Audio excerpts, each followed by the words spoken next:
I just wanted to share a couple of words with you in regards to something that's just come to my mind, and I think how much we all miss, to be honest with you, on the teaching style of Jesus Christ, and how in particular areas that he used different teaching techniques. So it shows really about how every individual have had an experience with the Lord, and someone's praying for something that we're not praying for, and someone needs help for something that we don't need help for. But because we haven't experienced what they've experienced, then we sort of go on this defense mechanism. And when we're talking to people, we instantly got that dogmatic, doctrinated view of the mind where we go, no, you're wrong, and how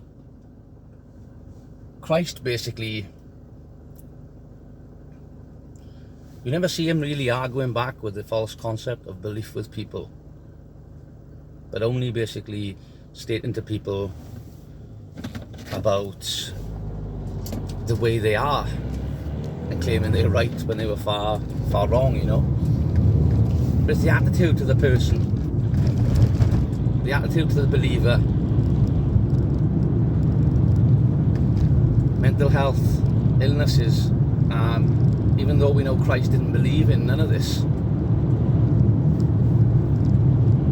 he came to the level of the belief of other people so that he could glorify God rather than glorifying what they believed, because the purpose was to believe in God and show that all power and everything comes from God. And I was just sitting here and thinking to myself, is that where we fail? You imagine today, for example, I started doing something, and you know, Christ said that we can do all things in him, and that is it only until that we realise our mindset has to be like his. And it's people's mindsets today, you know, they're doing this and they're doing that, and you know, trying to help people, and you'll have someone say, well, this man cast demons out of me and done this out of me. But the concept of understanding that is that that's what they believe. It's not what Christ believed. You never see him arguing back.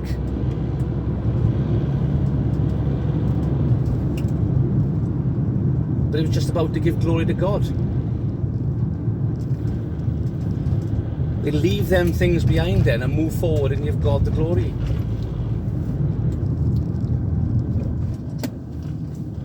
But still, no matter what, these teachings of demons and devils, etc., they still remain. Because people tend to go back to their old sense of belief. And we know this is true because, you know, when Jesus was with them for a long time, you know, 3.5 years, 4 years was it? The moment he left them is the moment they went back to their belief in ghosts, and you know, and they almost thought that Jesus was a ghost when he came, and he had to basically say to them, touch me, you know, feel my hands. Because every single person in this world, regardless of what religion you've been brought up, have got their own opinions on different subjects, but don't say nothing. Some people are humble enough just to shut their mouth. I'll say, okay, I might be frowned upon if I say that.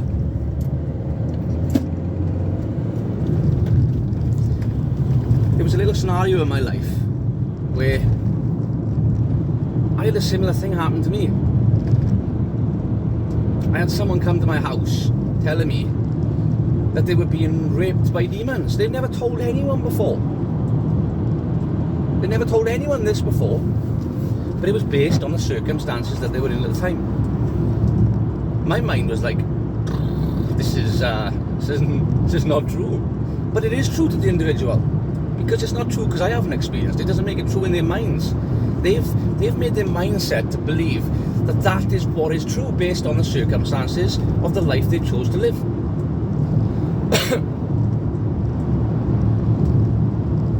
But I didn't say nothing. But it was strange because at this particular moment, I quoted Isaiah to him. I explained to him that God just wants you to turn to him. Our flesh constantly wants to tick. We constantly pick the next thing to make us satisfied inside, you know. If it's not Instagram, if it's not Facebook, we get bored of Facebook, we go to TikTok. I know this because I've been guilty of it myself. We need something to latch on to.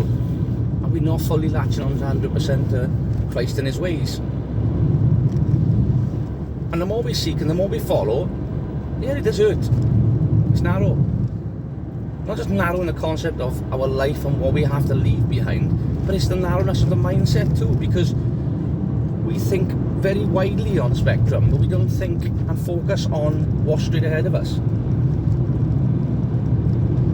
But I find it fascinating today, linking these two little, a thought I had today and a story back nearly 3.5 years ago, by quoting to someone, I'm the creator of the light and the darkness, and the creator of good and evil, I the Lord do all these things. And who's responsible for the things in our life? Because if we don't listen, it gets worse. Until we get back on our knees. We tend to want to walk on our own, not realising it's not us. It's not our path. And when we've given our life to God and baptised and submitted to him more than anything, because that's when life goes hard, is when you don't submit to him.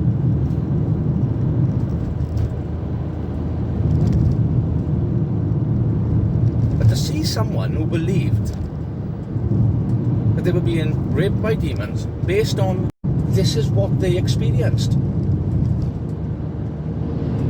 But I just quoted the word back to them. To stop doing what they're doing and turn to God rather than turn to something else, because they weren't just dabbling with heroin, they were dabbling with Ouija boards and everything else.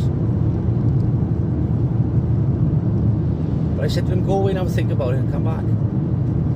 And he came back and he said, I realised that it's not real, and I realised that it was the drugs that was doing it to me. So he said, my belief and concept is based on my addiction, which is not necessarily true. But if I want to walk in the wrong path, then I will see these things. So later on,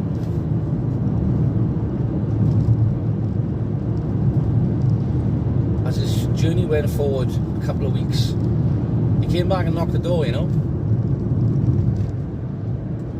and said something still missing in my heart. He said, I want to get baptised. So we went to a couple of things with him and we baptised him.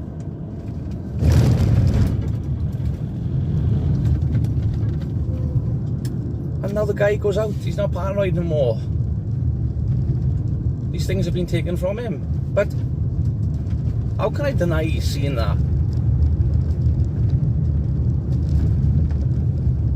How can someone who's so paranoid don't want to go out, so frightened with everything, and now puts his 100% faith in Jesus Christ? Don't get me wrong, he's going to struggle. And I think he does struggle sometimes. Like we all do. I do as well.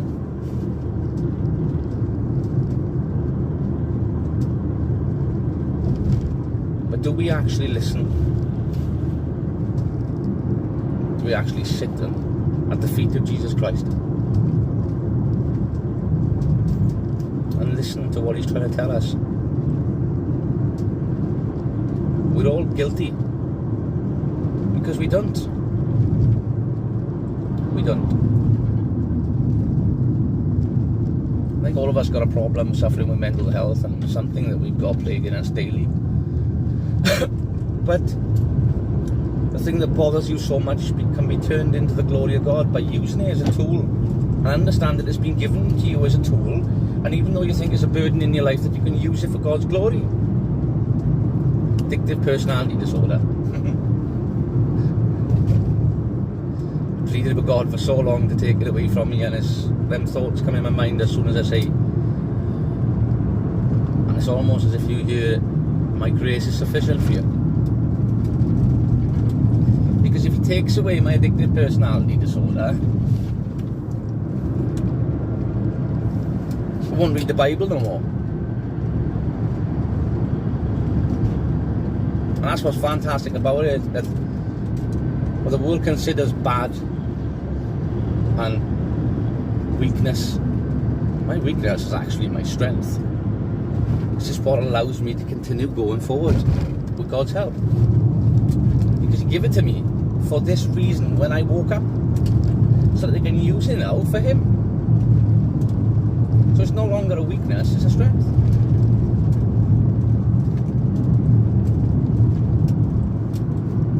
So I think,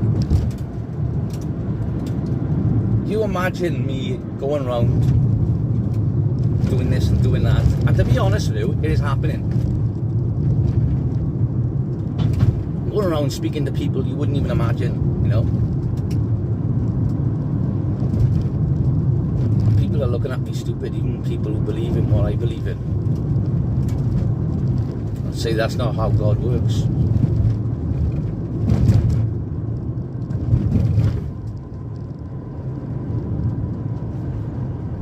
I can't deny it. I can't deny what goes on. And it keeps happening and happening and happening. Even though I would like it to happen more.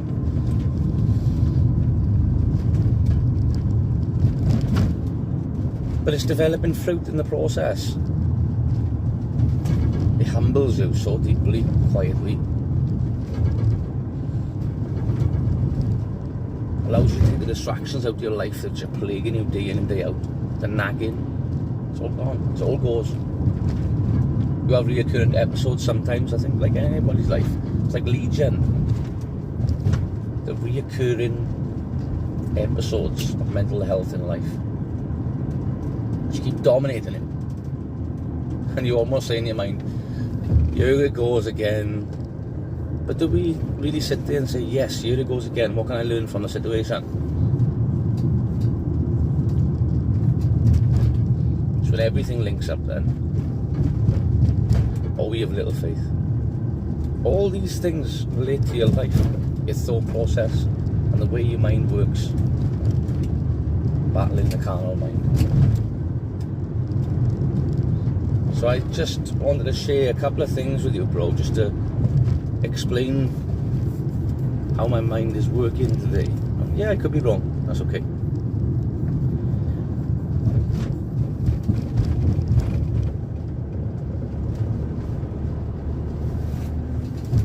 But just doing it for Christ.